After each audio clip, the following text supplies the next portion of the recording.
আছেন আমার সব বন্ধুরা? ভালো আছেন তো? আজকে আমি কোনো রেসিপি নিয়ে আসিনি। আজকে আমি এসেছি, আমি আজকে বাড়িতে কি রান্না করছি, আজকে আর রেসিপি বানালাম না। আজকে ভাবলাম আপনাদের সাথে কিছু শেয়ার করি, আমি কি রান্না করছি, তাই শেয়ারের জন্য আপনাদের কাছে আসলাম। আজকে আমি ইলিশ মাছ দিয়ে মুখি দিয়ে বানাবো। মুখি মানে কচুমুখি, যে কচুমুখি দিয়ে বানাবো। ছোট ছোট ছোট মুখিগুলো যে থাকে সেগুলো মুখি দিয়ে আমি এই হালকা ঝোল বানাবো। এখন দেখুন মাছগুলো আমি কি করেছি। মাছগুলো আজকে কি করলাম, আমি নতুন করে না, আমি মাছ তো কোনো সময় ভাজি না। আজকে ভাবলাম না, তেল কড়া গরম করেছি, গরম করে শুধু দিয়েছি আর উঠিয়েছি মাছগুলো। কোনো আমি ডিপ ফ্রাই করিনি, শ্যালো ফ্রাইও করিনি। আপনারা দেখলেই বুঝতে পারবেন একদম কাঁচা কাঁচা টাইপের আছে। দিয়েই উঠি, তেল পুরো গরম করে নিয়েছি, গরম করে উঠিয়ে দিয়েছি আমি। আর এখানে দেখুন এই যে মুখি, সেই মুখি আর কচু, এই যে মুখি আর কচু দিয়ে আলু দিয়ে আমি সিদ্ধ করে রেখেছি। আমি কিন্তু আজকে রেসিপিটা আমি বাড়িতে বানাচ্ছি, আপনাদের সাথে আমি শুধু শেয়ার করছি, আমার মন গেল তাই শেয়ার করছি আমি কি বাড়িতে বানাই। সেজন্য যদি তথাপি আপনাদেরকে রেসিপিটা দেখাচ্ছি, যদি আপনাদের ভালো লেগে থাকে আপনারা বানিয়ে খাবেন। আপনারা তো সেরকম বানিয়ে খান, আজকালকার দিনে তো কেউ জানে না তা নয়। আর এখানে নিয়ে নিয়েছি হলুদ, নিয়ে নিয়েছি নুন, নিয়ে নিয়েছি টেস্ট অনুযায়ী, হালকা ঝোল বানাবো। আর নিয়েছি আপনার এখানে শুকনো লঙ্কার গুঁড়ো নিয়েছি। এই শুকনো লঙ্কার গুঁড়ো কিন্তু আপনারা দেখে ভয় পাবেন না, এটা কিন্তু কোনো ঝাল টাল নেই, অনেকটা কাশ্মীরি লঙ্কার গুঁড়োর মতোই, ঝাল টাল কিছুই নেই, শুধু কালারটা আসে, ভালো লাগে। কড়াতে আমি কালো জিরে দিয়ে দিলাম, মাছের তেলের মধ্যেই অল্প তেল আছে, দিয়ে দিলাম ভাজা। আর এখন এখানে আমি এগুলো সব ছেড়ে দেব।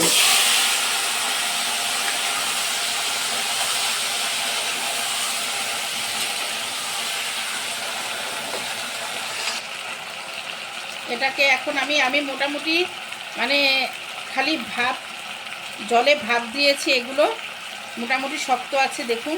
এখন আমি এটাকে সিদ্ধ হতে দিব, অল্প ঢেকে দিয়ে দিলাম। আর এখানে দেখুন ইলিশ মাছের মাথা আর কাটা কাটা যা থাকে সেগুলো আছে, এগুলো দিয়ে কি বানাবো জানেন? আসুন দেখাচ্ছি। এখনও পলিথিনে বাঁধা আছে, কাটিনি। মিষ্টি কুমড়ো দিয়ে আমি ইলিশ মাছের মাথা দিয়ে বানাবো, তবে আপনাদেরকে দেখাবো আমি কেমন করে বানাই। আপনারা তো বানিয়ে খান, আমি একদম সিম্পল বানাই, দেখবেন।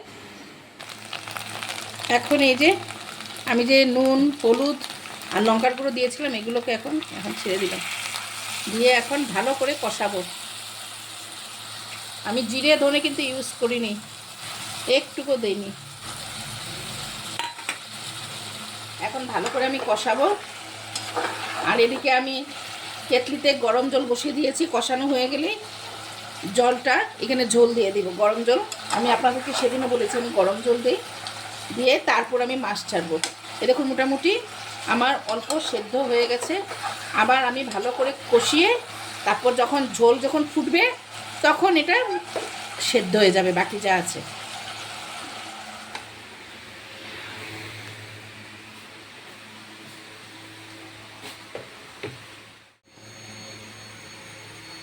আমার কষানো হয়ে গেছে, এখন দিয়ে দিচ্ছি, কেটলিতে জল গরম করে নিয়েছি, এখন আমি জল দিয়ে দিচ্ছি। দেখুন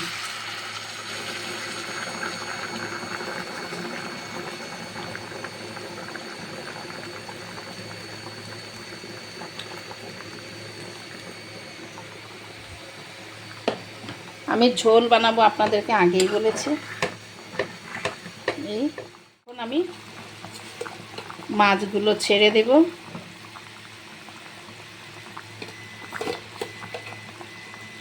আমি ইলিশ মাছটা সাধারণত ভাজি না, সেদিনও আপনাদেরকে বলেছি রেসিপিতে, আজকে একটু ভেজে নিলাম আর কি।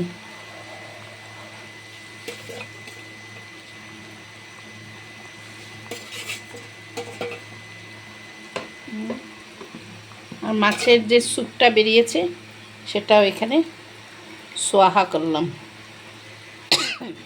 দিয়ে দিলাম। আর এটা ভালো করে ফুটে গেলে, জাল হয়ে গেলে নামিয়ে নিব। লাস্ট হয়ে গেল আমার ইলিশ মাছ দিয়ে মুখে দিয়ে তরকারি। আমার পাতলা ঝোলের তরকারি রেডি হয়ে গেল। এখন দেখুন, দেখেছেন কেমন করে আমি বানাই, কেমন করে খাই। রেসিপি বানাতে গেলে একটু মশলা টশলা দিতে হয়, অনেক কিছু একটু করতে হয়। সবাই বলবে না তো, শঙ্করী কি খায়, খালি পাতলা ঝোল খায়, বুঝলেন না? তাই আর সামনে শ্রাবণ মাস আসছে না, তখন আমার 1 মাস তো নিরামিষ। আপনারা যারা আমার পুরানো বন্ধুরা সবাই জেনে গেছেন। তাই আমি তখন খালি নিরামিষ রেসিপি, সামনে আগামী সপ্তাহ থেকে স্টার্ট হবে আমার। তাই তখন তো শুধুই আমি নিরামিষ রেসিপি দেখাবো। তখন নিরামিষ হিসেবে তখন আমার মশলা লাগবে, তখন আমি একদম কম মশলা বা কম তেলে পারি না, নিরামিষের মধ্যে একটু লাগে। তথাপিও চেষ্টা করবো আপনাদের কম মশলার মধ্যে দেখানোর জন্য। ঠিক আছে, এখন রাখছি। ও না না না না, যাবেন না, দাঁড়ান দাঁড়ান দাঁড়ান দাঁড়ান। মিষ্টি কুমড়ো দিয়ে যে বানাবো রেসিপিটা, সেটা তো আপনাদের সাথে শেয়ারই করলাম না আমার প্রিয় প্রিয় বন্ধুরা, শেয়ারই করলাম না। মিষ্টি কুমড়োর জন্য এখানে আমি 3 চামচের মতন তেল দিয়ে দিয়েছি, সরষের তেল। আর এখানে কালো জিরা দিয়ে দিলাম। অনেকে পেঁয়াজ দেয়, রসুন দেয়, আমি সেগুলো কিছুই দেই না। আমি মনে করি কি, পেঁয়াজ রসুন দিলে না ইলিশ মাছের সেন্টটা চলে যাবে, সেজন্য আমার দিতে ইচ্ছা করে না। এখানে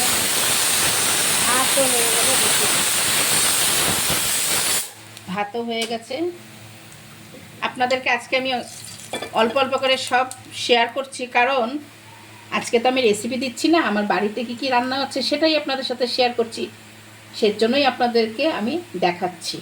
আর রেসিপি দিলে হয়তো খালি রেসিপিই দিতাম, বুঝলেন? তাই আপনারা আজকে দেখুন। কুমড়োগুলো দিলাম,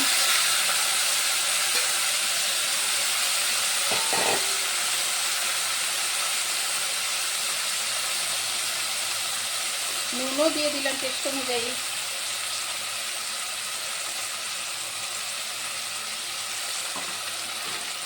হলুদও দিয়ে দিলাম।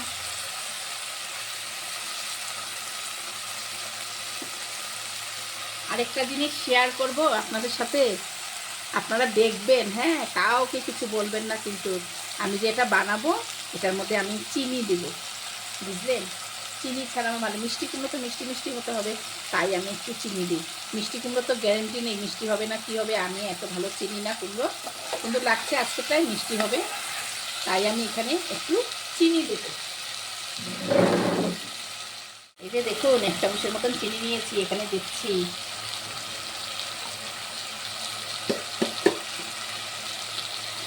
আমার হাজবেন্ড যখন আমার ভিডিওটা দেখবে তখন বলবে, ও সেজন্য এত মিষ্টি হয়, ওর জানা ছিল না।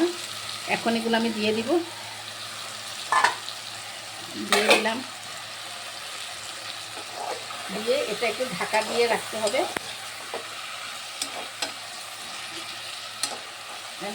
মাছের মাথা আছে তো, একটু সেদ্ধ হতে হবে, ঠিক আছে? দেখুন এটা হচ্ছে, যা সুন্দর মাছের একটা সেন্ট বেরিয়েছে না। কুমড়োটা খুবই ভালো কুমড়ো, আশা করছি ঠক ঠক খাইনি। আর এই যে দেখুন, আর এটার সাথে ঝাল দিচ্ছি চেরা কাঁচা লঙ্কা, অনেকগুলো 9টা কাঁচা লঙ্কা নিয়েছি, যেহেতু আমার ছেলে খাবে না, কাটা আছে, সেজন্য মনের আনন্দে ঝাল দিয়েছি। এটাতে কোনো শুকনো লঙ্কার গুঁড়ো টুড়ো দিইনি, আর শুকনো লঙ্কার গুঁড়ো তো আমার ভালো নয়। এটাকে অল্প ঢাকা দিয়ে রাখবো 5 মিনিটের মতো, তারপর আমার হয়ে গেল, বাস ফিনিশ। এই যে আমি ইলিশ মাছের মুড়ো দিয়ে মিষ্টি লাউ বানিয়ে নিয়েছি, এটাকে ঘন্ট বলে যাই বলে, বানানো হয়ে গেছে। আর এই যে তরকারি, আজকে স্পেশাল খাওয়া, আজকে খিদেটা তাড়াতাড়ি পাবে, বুঝলেন না? ঠিক আছে, রাখছি, বাই। আর কি কি করতে হবে আপনারা তো জানেন, প্লিজ প্লিজ প্লিজ আপনারা করে দিবেন, আর স্কিপ করবেন না কিন্তু। আমি কি কি বানিয়েছি দেখবেন কিন্তু, ঠিক আছে? রাখছি, বাই।